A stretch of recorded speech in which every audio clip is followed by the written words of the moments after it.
Pop-Tarts. What's up everyone, it's Goose, and today is a 3 p.m. coffee kind of day. Today we're gonna take a look at the Licht Lamb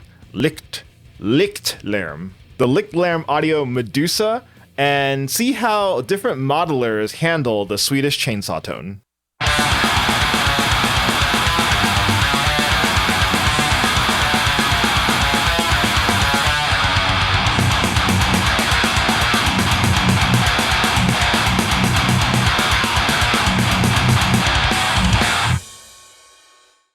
So there was an era of Swedish death metal, which basically primarily used an HM2 in front of, I believe it was 5150s, blended with some Marshalls. And I'm not Swedish, I'm Taiwanese, but some of the HM2s were made in Taiwan. Anyway, Licht Lamb's more modern take on the HM2 is actually one of the easiest to use HM2s. And I'm a little late to the party here, and I've seen a bunch of other videos on this, but I actually plugged this in. The first time I plugged this pedal in, I was like, oh my gosh, this is like a super manageable and yet still just as aggressive HM2 tone. And so I decided, let's see how different modelers handle this in the same way that my previous video about fuzzes showed that modelers actually handle distortion pre-input very differently. And we're gonna see how the modelers handle the HM2 this time around. Before we move on, if you like comparison content and nerding out about guitar gear like me, consider hitting like and subscribe. All right, so our setup is gonna be very simple. It's gonna be my guitar into the Medusa, into all these modelers with the same impulse response. The modelers we'll be using are the Boss Katana,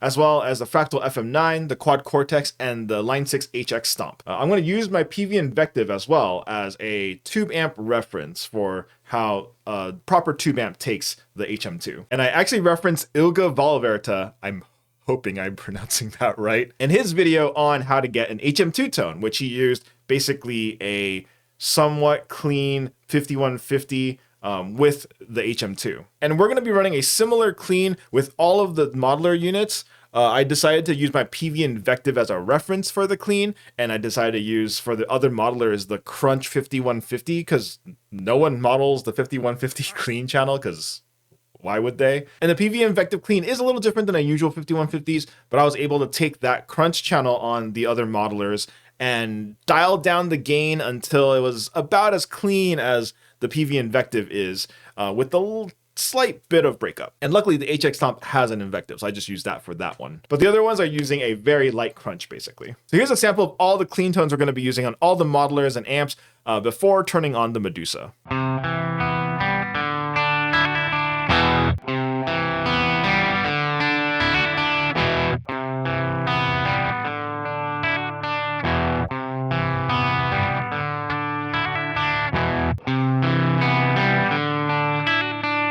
So yeah, I think they're pretty close. So just minor differences here and there. And hopefully this is close enough to see how all these units respond to the Medusa. We'll be using my FGN with the Seymour Duncan Pegasus in the bridge. And the IR we're going to be using is the Christian Cole Chainsaw Bliss IR, because I figured that would be the most relevant. All right, so for the settings on the Medusa, I have it in classic mode. I try to keep the settings as close to the actual HM2, so the low and grind are maxed. The gain and level are set to where I believe there would be maxed on the actual HM2, which is about 1 o'clock on this pedal. And then the mid, I did bump it a little bit with the mid frequency at about 10 o'clock on here. No cut, but I did add a little bit of the gate just so that it keeps it tight. And yeah. So we're going to run through all 5. We're going to start with the PV Invective as the only tube amp in this comparison, and then get to the other 4 modelers. And I think that's it for the setup. So let's start with the comparison.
All right, so my thoughts, just like last time with the fuzz pedal, none of the actual modelers sound anything like the actual tube amp, which is fine. You get a very different and still usable tone. The first one I want to mention is the quad cortex, which I think is the bassiest and also the tamest of the bunch. Just like last time, actually, where the fuzz ended up feeling more like a distortion.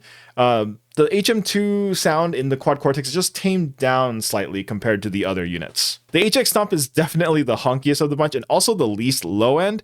It sounds even more honky because of that lack of low end. And so I would actually, after the amp section, I would add an EQ to like pull up the bass a little bit. The Katana is actually the brightest, but in this scenario, it's actually kind of pleasant to be actually that bright.